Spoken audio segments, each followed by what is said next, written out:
Welcome to our community. Susie Thomas with you this morning. We're speaking with Andrew DeFreitas. He is from the Alzheimer's Association. Now, when we say that, are we saying Alzheimer's Association of North Central Ohio, or what area do you represent? Well, our chapter is actually the Greater East Ohio area, so we cover 17 counties. Wow. Greater Akron, Greater Youngstown, all the way down to Steubenville and Zanesville. So that is a very diverse community to work with. And the Alzheimer's Association has been doing what it does for how long now? Gosh, we're at almost 40 years in one element or another across the country. We were started by a group of caregivers that were, of course, affected by this disease. And at the time, it was just piecemealed together. And over the years, we've really developed into a force for raising funds for research, offering services for caregivers, and expanding into advocacy for Alzheimer's-related policies.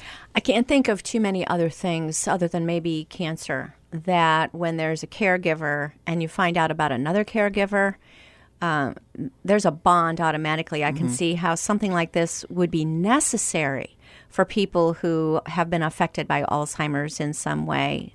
Your response to that? Oh, yeah, absolutely. So many people who can discover our caregiver support groups for the first time, you kind of presume that that someone can Google that these resources are out there, but the first thing that comes out of their mouth when they go to those meetings is that, wow, I thought I was going through this alone. I thought I was the only one facing this. I felt like I couldn't talk to somebody about this because there's almost that sense of stigma that you want people to remember your loved one at their very best, and this disease kind of takes that away from people. And we've seen a lot of celebrities who have the disease, like Gene Wilder didn't disclose his diagnosis until after he had passed.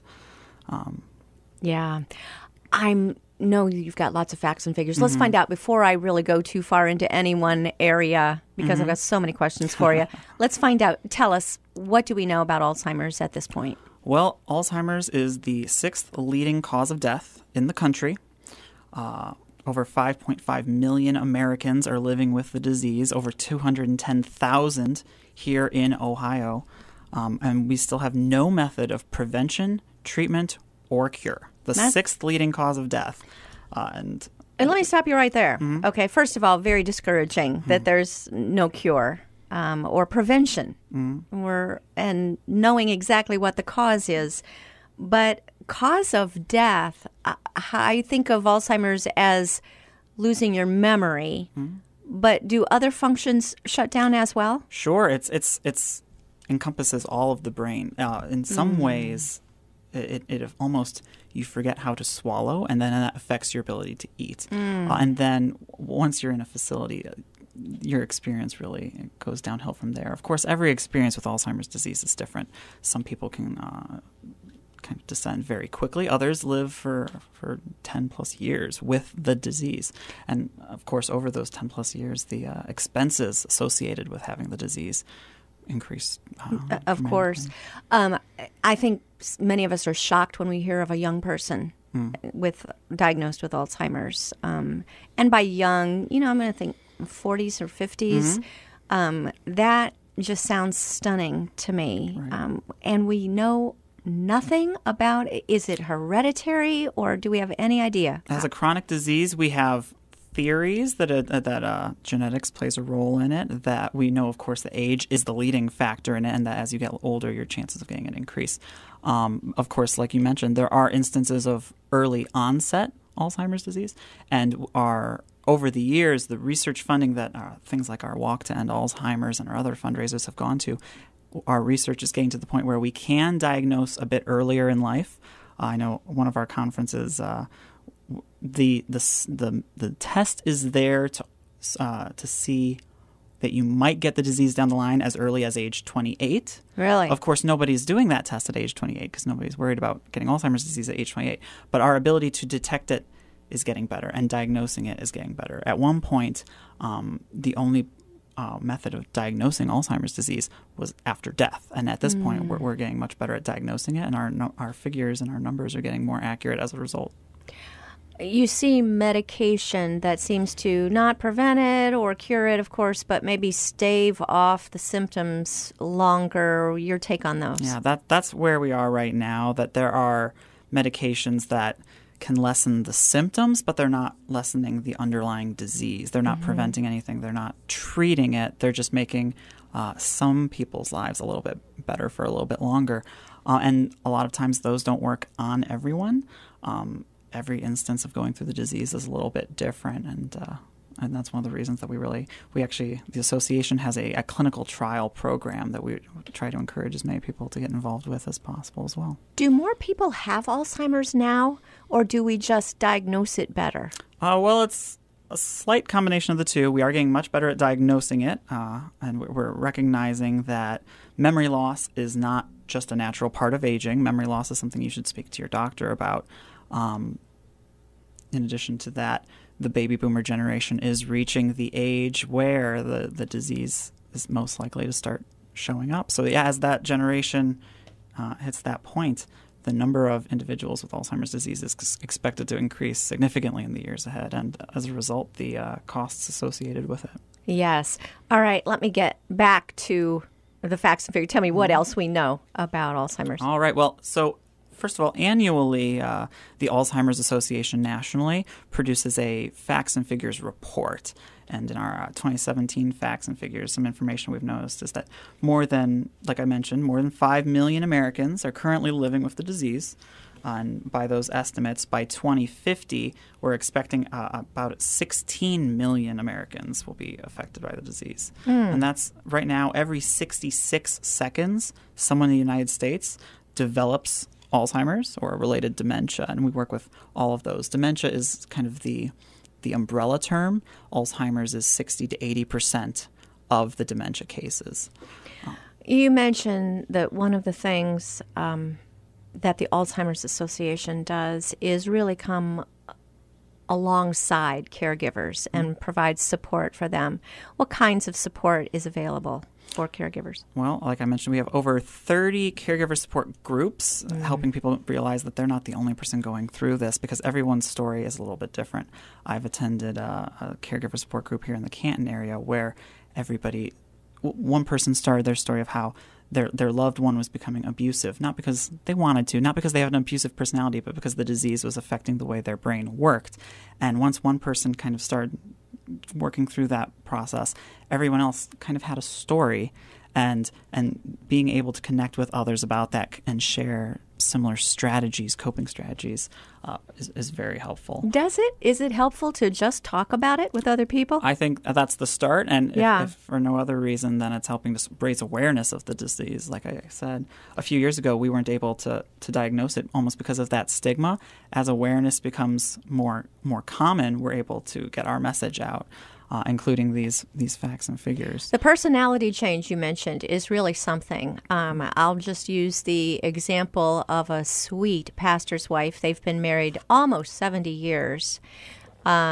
He's always been, the loving and kind husband and a pastor, and she's always been the loving and kind support person and going and helping him, assisting him with his ministry for all these decades.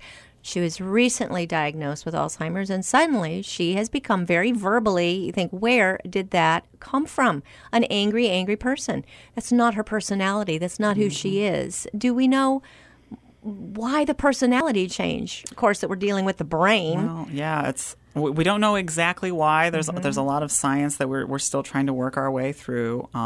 But changes in mood and personality is one of those signs. 10 signs. Know the 10 signs of Alzheimer's disease as part of. We'll get to those in just a minute. Let's continue here. What else we know? So more than 15 million Americans right now provide unpaid care for people with Alzheimer's or another dementia. Those are loved ones who it is not their full-time job, and they're not being paid to take care of a loved one. And as those numbers, once again, increase by the year 2050, we're estimating that caregivers will provide $1.1 trillion in workforce dollars unpaid as a result of the number of individuals with Alzheimer's disease. 35% of caregivers right now of Alzheimer's or another dementia report that their personal health has gotten worse as a result of their care responsibilities compared to caregivers of other diseases, which the average is about 19%. That's interesting. So this is more wearing on a person than other diseases can be. And other diseases may require more physical type labor. This seems to be emotional stress. Well, that emotional stress definitely is compounded when you're kind of fighting to care for the person. Someone with another disease might be more willing to work with you. This is a person that you're not even.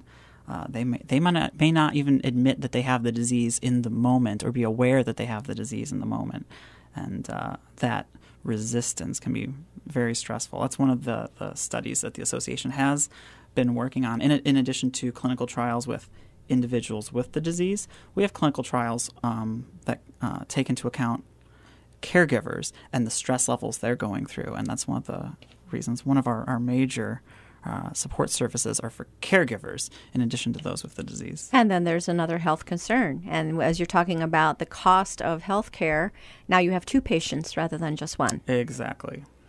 Whew. Andrew, you're always just full of really disheartening information. I'm sorry I don't have more positive news today. What else do you have for us? Well, 1 in 3 seniors right now dies with Alzheimer's or another dementia. That 1 in 3. 1 in every 3 seniors. That's 1 in 3 in Ohio, 1 in 3 across the country. And it's killing more than breast cancer and prostate cancer combined. And that's this disease. Since 2000, deaths from heart disease have decreased about 14% over the last 17 years. In contrast, in Alzheimer's disease patients, deaths have increased by 89% over the last 17 years. So obviously our volunteer advocates and all of our staff and supporters and volunteers are doing everything we can to move those numbers in a different direction. We can find all the facts and figures by going where? That's alz.org. is the start. That'll connect you to facts and figures. That'll connect you to caregiver support resources, how to volunteer, how to show your support in other ways, ALZ as in Alzheimer's.org. Specifically, if you're looking for fun infographics and videos, alz.org/facts will give you all the resources you need on social media, online to print out, and has the complete facts and figures report, which I think is about 80 pages long with scientific citation and everything you could ask for, including those other information on those other dementias in that 20% that still affect a lot of people. I know they haven't come up with a smoking gun yet, but do we have any suspicions of what causes it? Well, like I said, age is the key factor. Genetic signs is where we're looking as well. And we're examining additional biomarkers and indicators. And there's like what?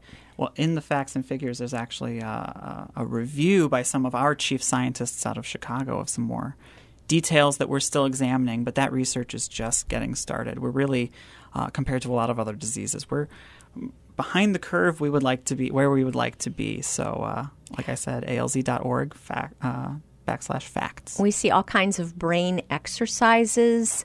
Do they help? I had a spinster aunt who lived to be 103 years old. She had taught math all of her life, and she was sharp as a tack right up to the end. She attributed it to all the math. Mm-hmm. Does that help? Well, what we say, what's good for the body is good for the mind, as our one of our healthy living and healthy habit tips. Sudoku is another common one that we hear that, yes. if you do Sudoku every day, you won't get Alzheimer's disease. Don't quote me on that. Words with friends? The real trick is to keep your brain active yes. and challenging it. So if you do Sudoku every day for the rest of your life, that won't help as much if you've never done Sudoku before, but suddenly you're teaching yourself to do Sudoku. And after a month of that, you're not really good at crossword puzzles, but you're teaching yourself to do crossword puzzles. And after a month of that, you never really had a smartphone before, but now you're learning how to work that, how to work with other things. Keeping your brain challenged versus kind of ending up in a rut and going through the motions the same way. All good to know. We're going to talk about more things about good brain health and so forth with Andrew DeFreitas. He's from the Alzheimer's Association of Greater East Ohio. We've got to pause for a few words. You're listening to Our Community.